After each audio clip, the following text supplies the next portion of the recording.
Hey guys, BJ Pavanka here.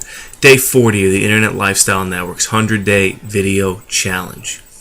Now, the past couple of videos, I have been talking about the importance of caring for your money, your spending habits, and why you need to be saving some of that money, because it's important not to just keep throwing it back into the well, otherwise your bucket's never going to get full. But today we're going to talk a little bit more about organizing that proverbial monetary bucket.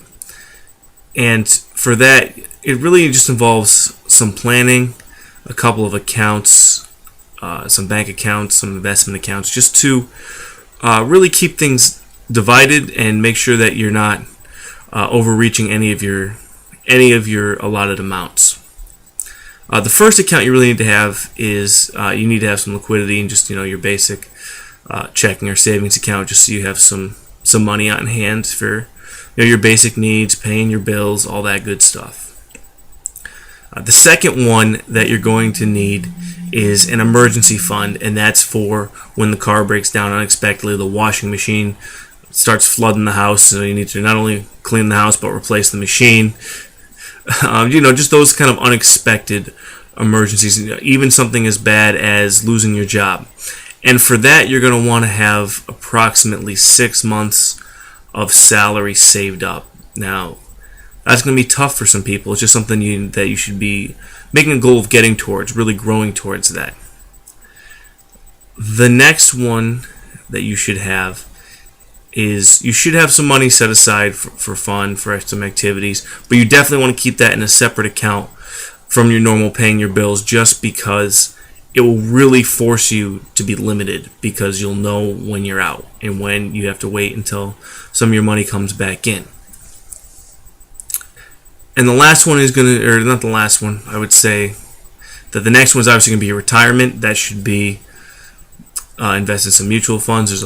I could do courses entirely on just investing in mutual funds, but that is basically the simplest way to invest. It's you obviously get a professional to really help you with that, and you should have some money go into that as well, because that will help you on the back end down the road, especially if you're someone who's planning on staying part-time and just using your internet business to supplement your income. You definitely want to make sure you have this set up for the long haul.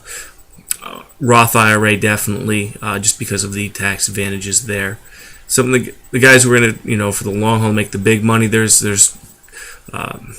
SEP IRAs and other ones that are really better for you. But that's a whole separate topic.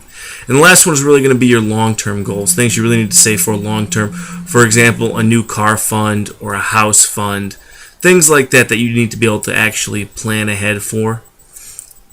And it's all about organization and planning. And some of you are sitting there thinking, this is a lot of stuff to save for. And the reality is, get a couple of accounts, an investment account. You want to get some bank accounts.